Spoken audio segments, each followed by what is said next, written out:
Welcome to Karnaphuli tunnel. আমরা টানেলের মুখে আছি, আমরা টানেলে ঢুকতেছি। টানেল সম্পর্কে একটু জানিয়ে দিই। বাংলাদেশের প্রথম সুড়ঙ্গ পথ এবং দক্ষিণ এশিয়ার নদী তলদেশের প্রথম ও দীর্ঘতম সড়ক সুড়ঙ্গ পথ এটি। এটা ভুলে গেলে কিন্তু চলবে না যে এত ছোট করে দেখার কিছু নেই। তারপরে আর একটু জানাই দিই, সেটা হচ্ছে যে এই সুড়ঙ্গতে টানেলের অর্থাৎ এই টানেলের যে দৈর্ঘ্য আছে 3.32 কিলোমিটার এবং সর্বোচ্চ গতিসীমা নির্ধারণ করা আছে 80 কিলোমিটার প্রতি ঘন্টায়। এইটা কিন্তু ভুলে গেলে চলবেই না, এটা মাথায় রাখতে হবে।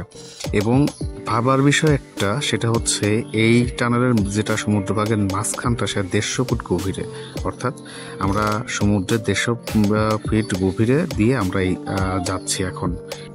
অর্থাৎ সাগরে যে বিশাল দৈত্য আকারে যে জাহাজগুলো চলে সেগুলো আমাদের মাথার উপর দিয়ে চলতেছে এবং তাতে আমরা কোনো কিছুই বুঝতে পারছি না। এটা কিন্তু অনেক অনেক অনেক ভাবার একটা বিষয়।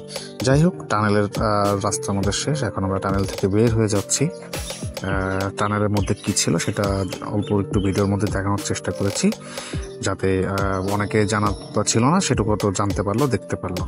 তো ভালো থাকবেন, সুস্থ থাকবেন। পরবর্তীতে একটা ভিডিওতে দেখা হচ্ছে ইনশাল্লাহ। আল্লাহ হাফেজ।